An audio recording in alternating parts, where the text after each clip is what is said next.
ಇದರ ಉದ್ದೇಶ ಒಂದೇ, ನಂಬಿಕೆಗಳಿರಲಿ, ಮೂಢನಂಬಿಕೆಗಳು ಬೇಡ ಅಂತ.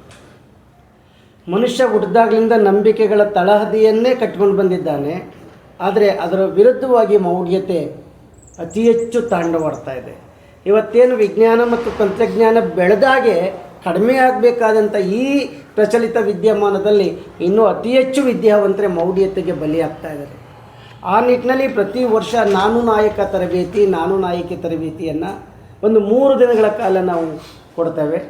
ಈ ಸರಿ ನಾವು ಜಾನಪದ ಲೋಕದಲ್ಲಿ 3 ದಿನಗಳ ಕಾಲ ನಾನು ನಾಯಕಿ ಅಂತ ಪ್ರತಿ ಜಿಲ್ಲೆಯಿಂದ 10 ಜನ 360 ಜನ ಈಗಾಗಲೇ ನೋಂದಣಿ ಆಗಿ ಬಂದಿದ್ದಾರೆ. ಇನ್ನೂ ಸಾಕಷ್ಟು ಜನ ಬರ್ತಾಯಿದ್ರು, ನಮಗಲ್ಲಿ ಅವಕಾಶ ಇಲ್ಲ ಅಂತೇಳಿ 360 ಜನಕ್ಕೆ ಇಟ್ಟಿದ್ದೇವೆ. ಯಾವುದೇ ರೀತಿಯ ಪ್ರವಾಸ ಭತ್ಯೆ ಆಗಲಿ ಇನ್ನೊಂದಾಗಲಿ ಯಾರಿಗೂ ಕೊಡ್ತಾ ಇಲ್ಲ. ಎಲ್ಲ ವಾಲಂಟ್ರಿಯಾಗಿ ಬರ್ತಾ ಇರ್ತಕ್ಕಂಥ ಉಪನ್ಯಾಸಕರು, ಶಿಕ್ಷಕರು, ಮಹಿಳೆಯರು ಎಲ್ಲರೂ ಕೂಡ ಮಹಿಳೆಯರೇ ಬರ್ತಾಯಿದ್ದಾರೆ ವಾಲಂಟ್ರಿಯಾಗಿ. ಇದರ ಉದ್ದೇಶ ಏನು ಅಂದರೆ ನನ್ನ ನಡೆ ವಿಜ್ಞಾನದೆಡೆಗೆ ಅಂತ. ಆ 300-350 ಜನರಲ್ಲಿ ನಾವು ಕೊಟ್ಟರೆ ಮೌಢ್ಯತೆ ತೊಲಗಲಿ, ವಿಜ್ಞಾನ ಬೆಳಗಲಿ ಅಂತ.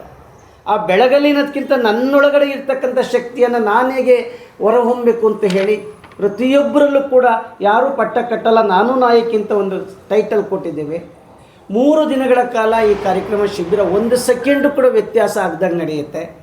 26ನೇ ತಾರೀಕು ಬೆಳಗ್ಗೆ ಘನವೆತ್ತ ಮಾಜಿ ಜಸ್ಟಿಸ್ ನಾಗಮೋಹನ್ ದಾಸ್ ನಮ್ಮ ಸಂವಿಧಾನ ನಮ್ಮ ಹಕ್ಕು ಮಾತನಾಡ್ತಾ ಇದ್ದಾರೆ. ಅದ್ರ ಜೊತೆಗೆ ಸೋಮಶೇಖರ್ ಅವರು ಕಾಯಕವೇ ಕೈಲಾಸ ಅನ್ನೋದ್ರ ಬಗ್ಗೆ ಸೋಮಶೇಖರ್ ಮಾತನಾಡ್ತಾರೆ. ಅದ್ರ ಜೊತೆಗೆ ನಮ್ಮ ಪ್ರೇಮ ಸಿದ್ದರಾಜನ್ನರು ಕಾಯಕ ಅಂದರೆ ನಾನು ಮತ್ತು ಕಾಯಕದ ಬಗ್ಗೆ ಮಾತನಾಡ್ತಾರೆ. ಮಧ್ಯಾಹ್ನದ ಮೇಲೆ ವಿಜಯಲಕ್ಷ್ಮಿ ಶಿವರೂರವರು ಮಾತನಾಡ್ತಾರೆ. ಪೂರ್ಣಿಮಾ ಮಾಳಗಿಮ್ಮನಿ, ಅಶ್ವಿನಿ ದಾಸರೆ, ಈ ಥರ ಅನೇಕ ಪತ್ರಕರ್ತರು ಈ ಸಬ್ಜೆಕ್ಟನ್ನು ಕುರಿತು ನನ್ನೊಳಗಿನ ನಾನು ನನ್ನದೇ ಆದ ಮನಸ್ಸಿದೆ, ಮನಸ್ಸು ಮತ್ತು ಸದೃಢತೆ ಬಗ್ಗೆ, ಆಮೇಲೆ ದೀಪದಿಂದ ಭರವಸೆಯ ಬೆಳಕು, ಬಾಂಧವ್ಯ ಸೆಲೆ ಹೆಣ್ಮಕ್ಳಲ್ಲಿ ಹೇಗಿರಬೇಕು ಅಂತ, ಇದೆಲ್ಲ ಒಟ್ಟಾರೆ ಅಭಿಪ್ರಾಯದಲ್ಲಿ ಮೊಬೈಲ್ ಬಿಡಿ ಪುಸ್ತಕ ಇಡಿ ನಮ್ಮ ಕಾನ್ಸೆಪ್ಟ್ ಇರೋದು. ಮೊಬೈಲ್ ಬಿಡಿ ಪುಸ್ತಕ ಇಡಿ. ಹಾಗಾದ್ರೆ ಮೊಬೈಲ್ ಬಿಟ್ಟರೆ ತಂತ್ರಜ್ಞಾನ ಮೊಬೈಲ್ ಬಳಸುವ ರೀತಿಯ ಹೇಗಿರಬೇಕು ಅಂತ. ಇವತ್ತು ಮೊಬೈಲ್ ಒಳಗಡೆ ಮನುಷ್ಯ ಸಿಗಾಕೊಂಡು ಒಂಟಿತನಕ್ಕೆ ಲೇಜಿ ಆಗ್ತಾ ಇದ್ದಾನೆ, ಸೋಮಾರಿ ಆಗ್ತಾ ಇದ್ದಾನೆ, ಡಿಪ್ರೆಷನ್ಗೆ ಹೋಗ್ತಾ ಇದ್ದಾನೆ. ಇದೆಲ್ಲದನ್ನೂ ಬಿಟ್ಟು ಹೊರಬನ್ನಿ ಅನ್ನೋ ಒಂದು ಕಾನ್ಸೆಪ್ಟನ್ನು ಮಹಿಳೆಯರಲ್ಲಿ ನಾವು ತರ್ತಾ ಇದ್ದೀವಿ.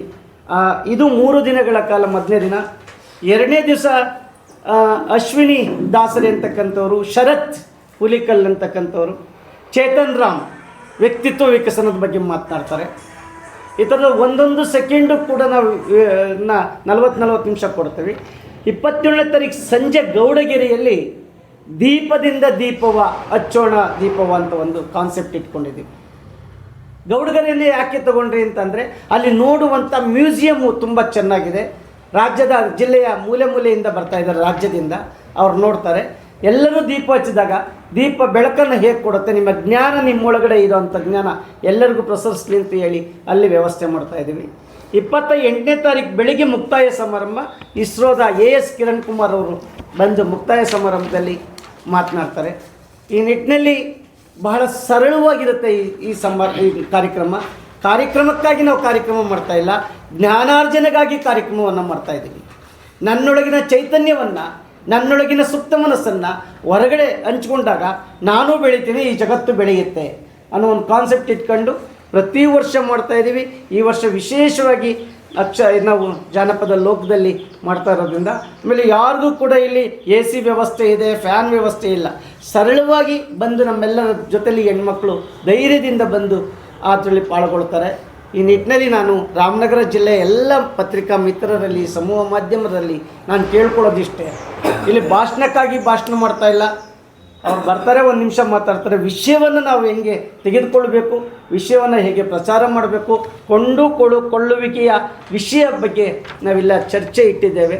ದಯಮಾಡಿ ತಾವೆಲ್ಲರೂ ಕೂಡ ಬರಬೇಕು ಅಂತ ಹೇಳೋದು. ಇನ್ನೊಂದು ವಿಶೇಷವಾಗಿ ಭಾರತ ಸರ್ಕಾರದ ಅಲ್ಲಿ GST ಆಫೀಸರ್ ಕೊಟ್ಟರು ಸ್ವಾಮಿ ಅಂತಕ್ಕಂಥವ್ರು ತುಂಬ ಚೆನ್ನಾಗಿ ಇನ್ಸ್ಪೈರ್ ಆಗಂಗೆ ಅವ್ರಿಗೆ ಮಾಡಿಕೊಡ್ತಾರೆ. ಹೆಣ್ಮಕ್ಳಿಗೆ ಮಾತನಾಡ್ತಾರೆ. ಯಾರು ಹೆಣ್ಮಕ್ಳು ದಾಸರಲ್ಲ, ಗೋಡೆ ಒಳಗಡೆ ಇದ್ದಾರೆ, ನಾವೆಲ್ಲರೂ ಹೊರಗಡೆ ಬನ್ನಿ, ನಮ್ಮೊಳಗಡೆ ಒಂದು ಚೈತನ್ಯ ಇದೆ ಅನ್ನೋದನ್ನು ಸೂಕ್ತವಾಗಿ ಮಾತನಾಡಲಿಕ್ಕೆ ನಾವು ಮಾಡಿದ್ದೀವಿ. ಇಷ್ಟೂ ಕೂಡ ನಡೆಯುತ್ತೆ. ದಯಮಾಡಿ ಎಲ್ಲ ಪತ್ರಿಕಾ ಮಿತ್ರರು, ನಿಮಗೆ ಲೈವ್ ಕೊಡೋಕ್ಕೂ ಅವಕಾಶ ಇದೆ, ಎಲ್ಲ ರೆಕಾರ್ಡ್ ಮಾಡ್ಕೊಳ್ಳೋಕ್ಕೂ ಅವಕಾಶ ಇದೆ, ಮುಕ್ತ ಅವಕಾಶ ಇದೆ.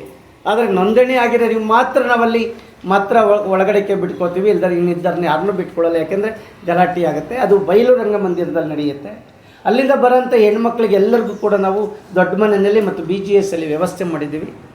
ಇದಾದಮೇಲೆ ಕರ್ಕೊಂಡೋಗ್ಲಿಕ್ಕೂ ಬಸ್ಸಲ್ಲಿ ಅವತ್ತು ಗೌಡಿಗೆರೆಗೆ ಅದು ವ್ಯವಸ್ಥೆ ಮಾಡಿದ್ದೀವಿ. ಇಷ್ಟು ನಮ್ಮ ಒಂದು ಕಾರ್ಯಕ್ರಮದ ವಿಸ್ತಾರ ರೂಪವನ್ನು ನಿಮ್ಮ ಮುಂದೆ ಇಟ್ಟಿದ್ದೇವೆ. ಬನ್ನಿ ಸ್ನೇಹಿತರೆ, ನಮ್ಮನ್ನು ನಾವು ಬೆಳೆಸ್ಕೊಳ್ಳೋಣ, ನಮ್ಮನ್ನು ನಾವು ಬೆಳಗೋಣ, ಅಜ್ಞಾನದಿಂದ ಜ್ಞಾನದ ಕಡೆಗೆ ಬೆಳಕಾಗೋಣ, ಮೌಢ್ಯತೆಯನ್ನು ತೊಲಗಿಸೋಣ, ಪ್ರೀತಿ ಬಾಂಧವ್ಯವನ್ನು ಬೆಸೆಯೋಣ. ಅದೇ ನಮ್ಮ ಕಾನ್ಸೆಪ್ಟು. ನಮಸ್ಕಾರ.